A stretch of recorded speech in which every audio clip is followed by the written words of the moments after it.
Big boss आणि colours मराठीवरती सुरूच आहे. तुम्हाला पण वाटतं फायनलिस्ट मध्ये कोण असणार? मला ऑनेस्टली असं वाटतं की राकेश बापट, तन्वी कोलते. तर जेव्हा आरके तुम्हाला फर्स्ट टाइम ऑफर आला तेव्हा तुमच्या मनामध्ये काय होतं? चॅलेंजिंग नक्की होतं. तर मोहिनी सोबत बॉन्ड कसा आहे? छान आहे आणि अजून जसं आता सीन्स वाढतील आणि आमचं एकत्र सीन्स सुरू होतील तर मला असं वाटतं की काम करायला डेफिनेटली मजा येईल. आरकेची आताची भूमिका आहे ती नसती तर दुसरी कोणती भूमिका तुम्हाला करायला आवडली असते? मला तशा बऱ्याच आहेत. प्रतापराव पण आवडलं असतं, इंटरेस्टिंग कॅरेक्टर आहे.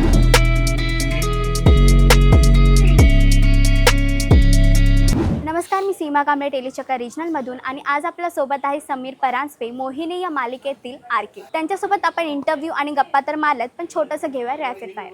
चला तर मग welcome to Tellychakkar sir. Thank you. पुन्हा एकदा आणि पुन्हा एकदा कसं वाटतं तुम्हाला टेलीचक्करमध्ये?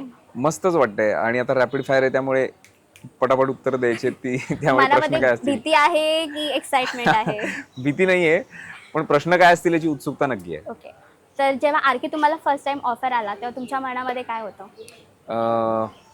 चॅलेंजिंग नक्की होतं कारण अरे हे ॲक्सेप्ट होतं का, किंवा मराठी माणसांचं मराठी ऑडियन्सला हा गोष्ट थोडीशी नवीन आहे कारण आपल्याकडे अशा पद्धतीचं स्टारडम नाही आहे ऑनेस्टली. म्हणजे जसं सिरियलमध्ये दाखवलं जाते तसं, कारण आपल्याकडे कामाने येणारं ग्लॅमर आहे की उत्तम काम करणारा नट आणि त्याच्या सिनेमांना किंवा त्याच्या नाटकांना होणारी गर्दी हे आपल्याकडे स्टारडम आहे.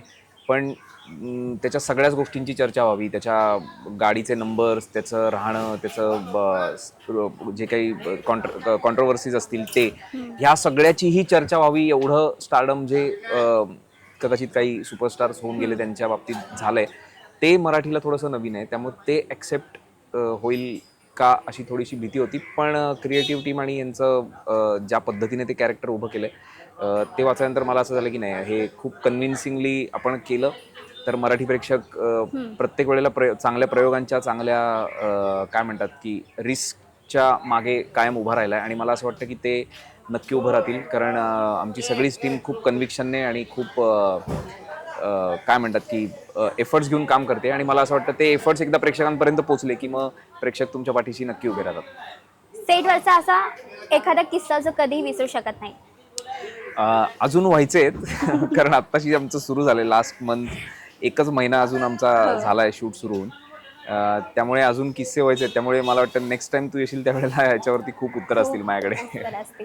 तर मोहिनी सोबत बॉन्ड कसा आहे? छान आहे. आमचे काही एकत्र सीन्स झाले, रादर प्रोमोपासूनच आम्ही ओळख झाली. मग आम्ही बऱ्याचदा ट्रॅव्हलही एकत्र केलंय. त्यामुळे बॉन्ड आता हळूहळू होतोय आणि सीन्स येतात तसं त्याच्यावर आम्ही बोलतो किंवा आहे. त्यामुळे ओव्हरऑल छान बॉन्ड आहे.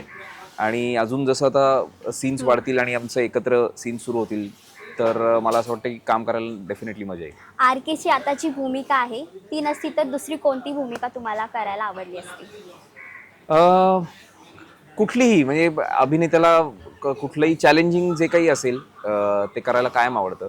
त्यामुळे अच्छा तू म्हणते सिरियल मधली? हो हो. जर आरके नाही तर आरके शिवाय दुसरी कोणती?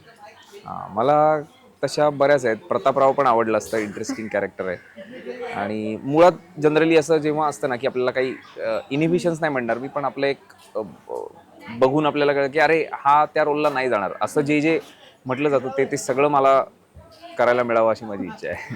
तर आता रियालिटी शो बिग बॉस आणि कलर्स मराठीवरती सुरूच आहे आणि लवकरच तो आता संपणार आहे. तर तुम्हाला पण वाटतं फायनलिस्ट मध्ये कोण असणार? मला ऑनेस्टली असं वाटतं की Rakesh Bapat, Tanvi Kolte.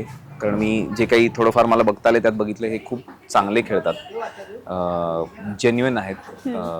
So I think yes, हे दोघं मला स्ट्रॉंग कंटेंडर वाटतं. आणि ट्रॉफी कोण घेऊन जाणार ह्या वर्षी बिग बॉसची? ट्रॉफी खरंच मी म्हटलं तसं खूप स्ट्रॉंग कंटेंडर्स आहेत. त्यामुळे सगळेच जण चांगले आहेत जे आता जातील फिनालेला. सो टफ कॉम्पिटिशन आहे. आणि बिग बॉसच्या घरामध्ये तुम्हाला त्याची संधी मिळाली तर तुम्ही जाल का?